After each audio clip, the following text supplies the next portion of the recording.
very much. We're having a very exciting month in Washington, D.C. There haven't been too many like it. I will say this. We have the best economy we've ever had in the history of our country.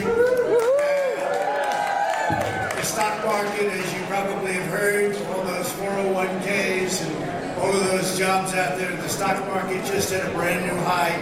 That would be 129 records that we have in really fairly much substantially less than 3 years. So that's something.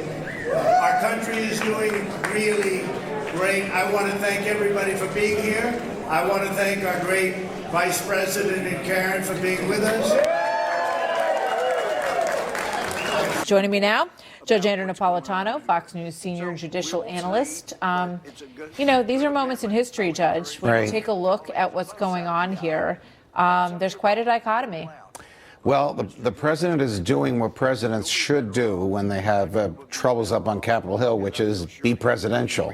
The little talk that he just gave, shockingly short for him, devoid of any venom, filled with cheer of the season, crowing about economic numbers which are absolutely startling, the likes of which you and I probably don't remember seeing in our adult lives. That conveys a very good message to the base and to independents of self-confidence. He also knows that the average of the polls on should he be impeached and removed, should he not be impeached and removed, is now a tie for the first time. Starting in September when all of this started, actually going back to when the whistleblowers' letter was first revealed, the majority had always been in favor of impeachment and removal. Now it's tied, and he knows that. And I guess this was a soft and warm tone that he took this morning, which in my view, just now, wasn't this morning, it was 5 minutes ago, was just the right tone for him. Yeah. I want to talk to you a little bit about the other side of this equation, and that is what we saw in the Horowitz testimony.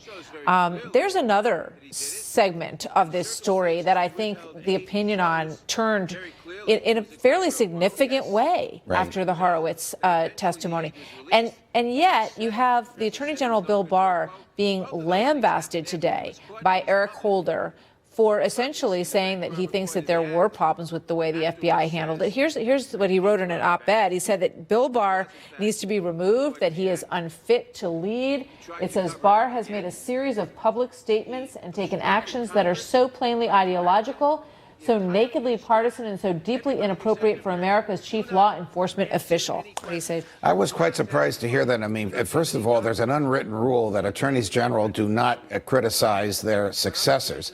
It's one thing for him to say, I disagree, I would have done it differently. It's another thing for him to say he's unfit for office for doing the very same thing that Eric Holder did.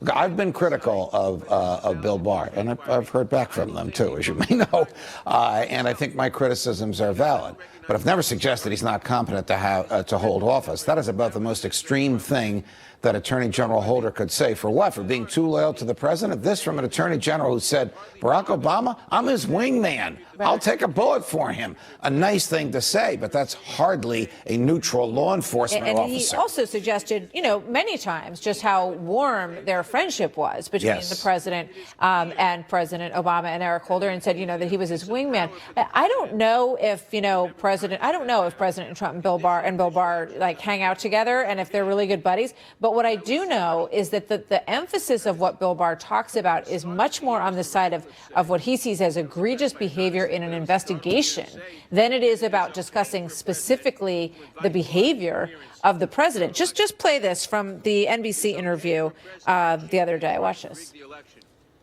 Our nation was turned on its head for 3 years, I think, based on a completely bogus narrative that was largely fanned and hyped by an irresponsible press. And I think that there were gross abuses and inexplicable behavior that is intolerable in the FBI. Is that fair? Well, the abuses were gross, and the behavior is inexplicable.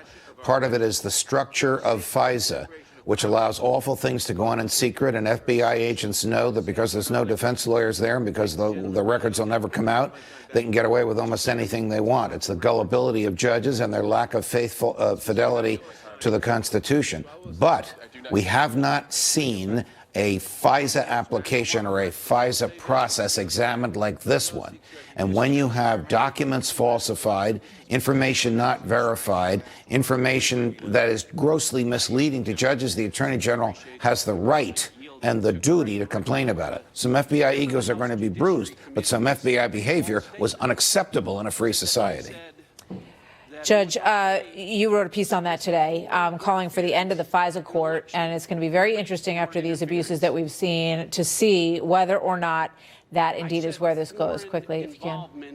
In investigations. Go ahead, Judge. Oh, yes. Well, listen, the FISA court is profoundly unconstitutional because it issues search warrants on a standard other than that which the Constitution provides.